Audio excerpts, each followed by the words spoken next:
Welcome to Greek for a Week. I'm glad that you are looking at another video as we continue to walk through First Thessalonians. Again, the passage that we're working on is First Thessalonians chapter 4, verses 1 through 8. This is Paul's exhortation to the Thessalonians.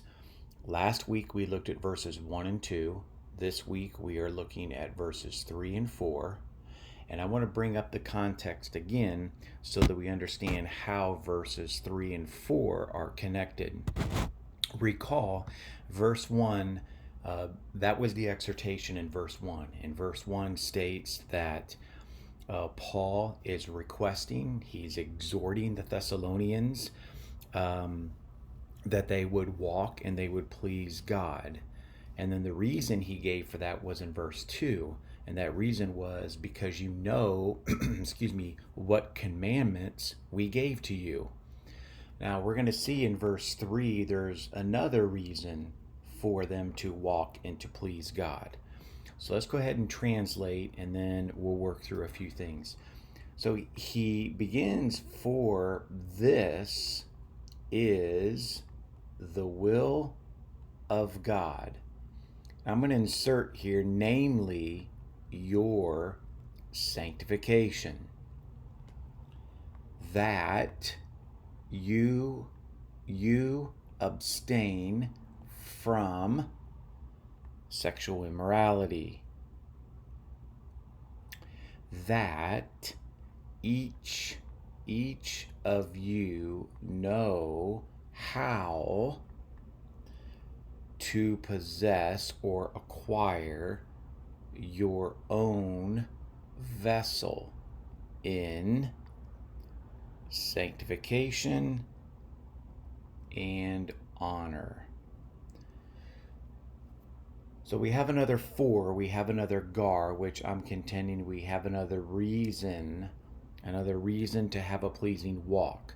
So the first reason in verse 2 is because you know the commandments. In other words, Paul has given the Thessalonians instructions on how to walk and to please God.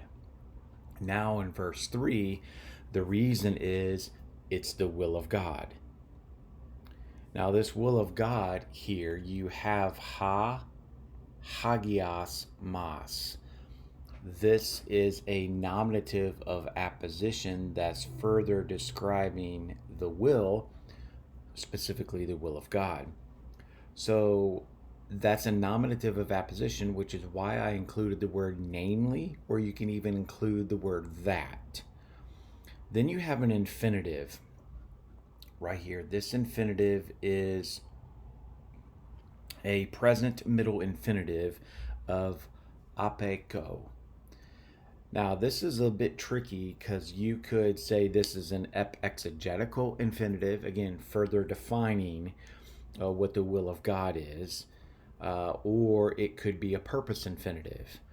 For this is the will of God, namely your sanctification, for the purpose that you abstain from sexual immorality. Or, again, just further defining that will, which would be the exegetical infinitive. I haven't really figured out where I land, but I think those are the options. You have an apa when it says from sexual immorality, okay, or fornication. That from would be disassociation. Then you get down into verse 4, you have another infinitive, which I'm contending the same situation as this infinitive up here. Is it an exegetical infinitive or a purpose infinitive? It's a perfect active infinitive of oida.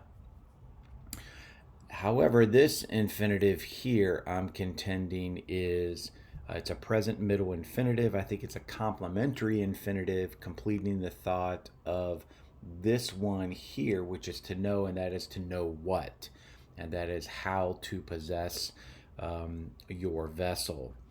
And then the word en here, which kind of ends this verse here, en hagios mo kai time, in sanctification and honor. I think that en likely is means, the means by which you can possess or acquire or know how to control your own vessel, and that is in sanctification and honor. So that's verses 3 and 4. Next week, we're going to look at verses 5 and 6. The following week, we'll look at verses 7 and 8.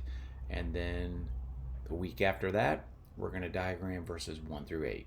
Have a great week. Thanks for listening.